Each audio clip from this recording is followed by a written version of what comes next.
Jó, tehát akkor először csináljuk meg a 4A-t. Megfogjuk, és ha ide dobunk be egy fájlt, így, akkor ilyen Picture Viewer-ben nyílik meg, és ezt ki tudjuk dokkolni magunknak ide. Ezt lezárjuk, hogy ez ne látszódjon, kicsit összenyomom ilyen picibe, és hát ugye, amit így meg tudunk figyelni, az ez egy Voronoi struktúra, ami le van kerekítve. Ilyet pedig úgy csinálunk, hogy létrehozunk egy poligont az állótengelyen, széthúzzuk, betesszük egy Voronoi fracture-be,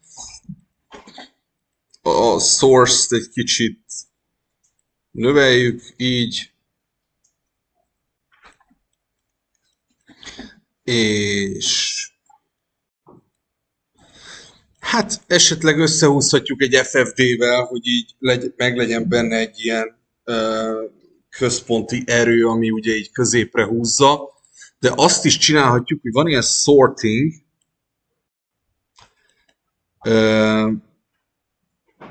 vagyis pontosabban, bocsánat, ugye point generator és uniform helyett mondjuk normálra állítjuk így. És akkor a standard deviation-nél ezt tudjuk szépen állítani itt a disztribúció típusát. Ez is egy opció, meg van ilyen inverse normál opció, ami kívülre tesz több pontot, ezt is lehet állítani, hogy legyen, akkor van ilyen exponenciális, aminél meg úgy tudjuk állítani, hogy egyik irányból a másik felé. Kikapcsolom itt a filter workplane-t, nagyon zavaró, és átmegyünk uniformra, és amit most én fogok csinálni, az lesz, hogy object, és create endgone surfaces off, colorize fragments off. Meg van ilyen offset fragments kapcsoló is, és azt tudjuk invertálni, nézzétek, és akkor egy ilyen hálót kapunk meg vele. És ha ezt beletesszük egy subdivision surface-be, akkor kapunk egy ilyen felületet, csak ugye mivel engonok vannak, ezért nem lesz megfelelően mindenhol szépen lekerekített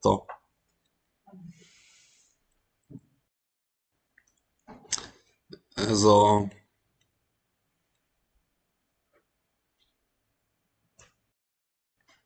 mesh.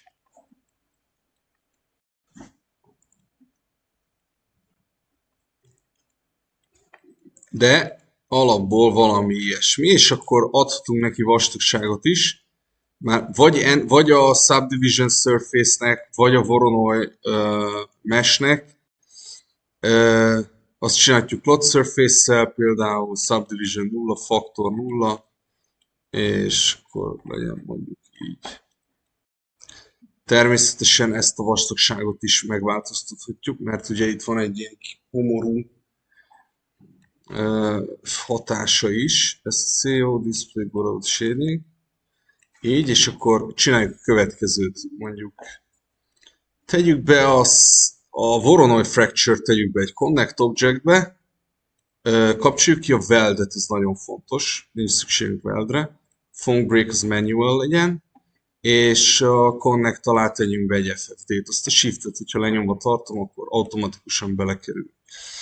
És szükségem van néhány Z irányú pontra, bocs, nem Z-re, hanem Y irányúra, így, mert így össze akarjuk nyomni, és azt hiszem ennyi elég is. Átmegyünk pontmódba, megfogom itt ezeket a pontokat, nézzétek meg, így, és akkor így el tudjuk húzni. Igen, mondjuk így elhajlik az egész fal, ha a Cloud Surface-re is ráteszek egy Connectet, aztán egy FFD-t, így, Shift-et lenyomva tartva, akkor ugye, hogyha ezt megnyomom ezen a felső FFD-n, akkor ugye a vastagság változik így. Na de most még először, ha ilyen artifact van, akkor mindig így meg szoktam növelni kicsit a grid size-t.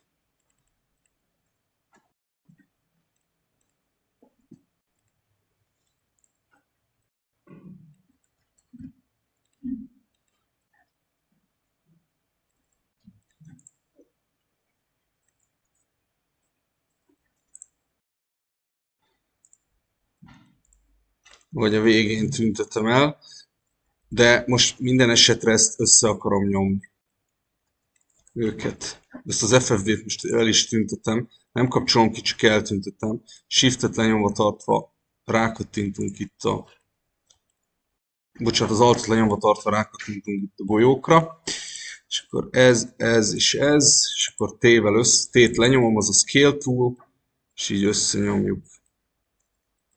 De egyéb módon is torzíthatjuk, ugye, hogyha szeretnénk.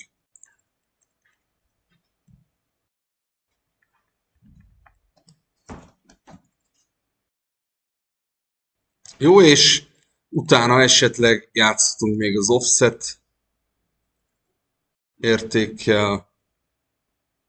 Ez ilyen minimum offset. Ez 1, 0,5, nem is tudom, 0,67.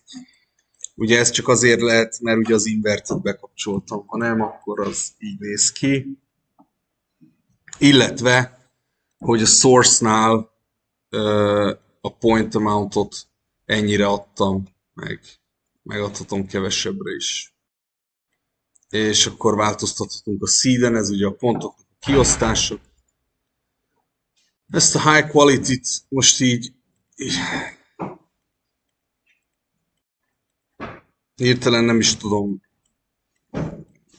mire jó pontosan, nem is lényeges.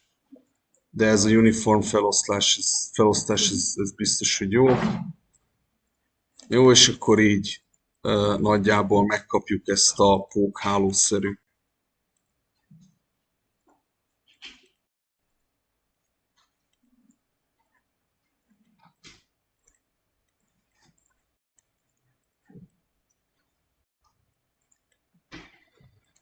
Mindig, hogyha van egyfajta átmenet, és tehát nem, mert ez ugye egy eléggé ismétlődő hatást kelt, vagyis hát egy kicsit olyan uniform hatást kelt, talán izgalmasabb tud lenni, hogyha van az egészben egy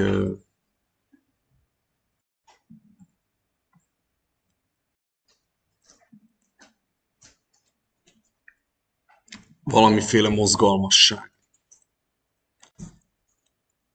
Ahogy ezt a szuprematizmusból megtanultuk. Dinamikus kompozíciókat alkotunk. Jó, és akkor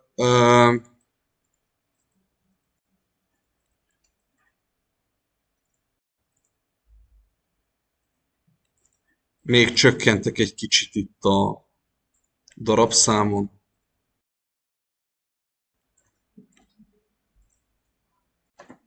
Jó, és akkor legyen ez a vége. Így.